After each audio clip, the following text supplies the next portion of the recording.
The lying King Rowley, caught lying again. Rowley was delayed, not detained.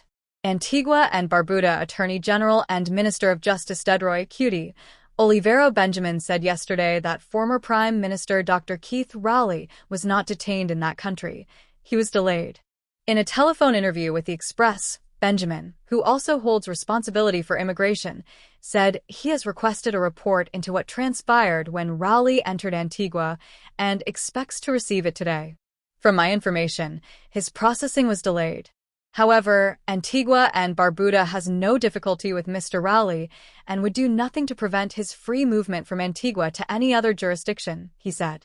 Asked why Rowley was delayed, the minister responded that he could not provide any reasons as he was not familiar with the details of the incident. I will be getting a full report in the morning today, said Benjamin. On Monday, Rowley held a news conference at his Glencoe home where he recounted being delayed twice in Antigua, once en route to Montserrat, and again on his return to Trinidad. He said that on the first occasion, Antiguan officials escorted him to the VIP lounge where he waited for his flight to Montserrat. He shared the conversations he had with Antiguan officials, saying he was told he was on a watch list. Upon returning to Trinidad, Rowley said he made inquiries with his CARICOM colleagues and contacts who informed him that his name was on Interpol's watch list. He then called on Prime Minister Kamla Persad-Bissessar and Police Commissioner Alistair Guevara to provide answers. However, the Trinidad and Tobago Police Service, TTPS, issued a release stating that Rowley had not been placed on any Interpol watch list. The Prime Minister also indicated she had instructed Homeland Security Minister Roger Alexander to investigate the matter, and she received a report reiterating the TTPS findings, that Rowley's name was not on Interpol's list. Rowley. Ragamuffin time. Rowley and former National Security Minister Stuart Young posted on Facebook yesterday about the matter. Rowley wrote, "Have you had the opportunity to hear a discourse from former police inspector Dr. Wayne Watchman-Hade? It makes the clear plausible point that it is possible to invoke surveillance on persons through the existence of day-to-day contact/relationships without anything being put on the record. So when something like this happens on the record is never a certain final word. Persons with hidden agendas will not want a record of the actions or existence of their agenda. The one certain fact is that a TT diplomatic passport was undermined for closer scrutiny because something flagged it on the record.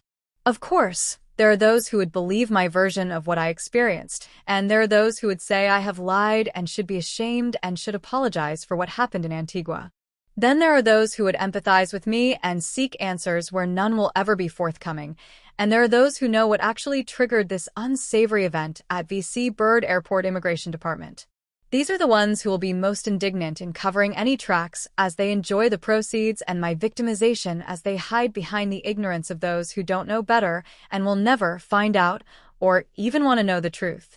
There is one small group that is left, and it is those who have not lost sight of the real kernel of the issue, which is that an officehold, in this case Keith Rowley, a former Prime Minister, traveling on a Trinidad and Tobago diplomatic passport, entering a foreign CARICOM country, had the diplomatic request for easy passage into that country undermined by a recorded caveat that came from somewhere, resulting in extraordinary actions of scrutiny and delay at that port where entry was being sought. How the caveat got there, and who put it there remains a mystery that should mystify all of us, but unfortunately, there are those who actually think and express that worse should have happened to him, and forget about the motives, agendas, and of course the passport. This is a fairly accurate description of our society, one that I served, continue to love, and still feel immensely proud of, but as Dr. Williams, the father of the nation once was driven to say, we too have our ragamuffins. Make no mistake, it must be ragamuffin time. Young. Unanswered questions. Posting shortly after Rowley, Young expressed concern over the incident, saying there were many unanswered questions. Who was it that placed Dr. Rowley on any system flagging him? The Interpol system has many different tiers and methods of flagging people. Who was it that requested that Dr. Rowley not be permitted uninterrupted passage whilst using his diplomatic passport? This is a passport issued by our country and should be of interest to our government regardless of who the citizen is. But in this case, it is a prime minister with over 45 years tenure of public service to TNT, he said. Has the Trinidad and Tobago government officially written to the Antigua and Barbuda government seeking information of what may have caused this incident with Dr. Rowley? If not, why not? Young also said that Antigua's AG had confirmed Rowley did not misrepresent anything regarding his detention or delay by Antiguan immigration officials and suggested the issue originated in Trinidad and Tobago. He added, "Fellow citizens, I am cautioning that we are witnessing the unprecedented targeting of high office holders, including the president and independent senators. Be alert.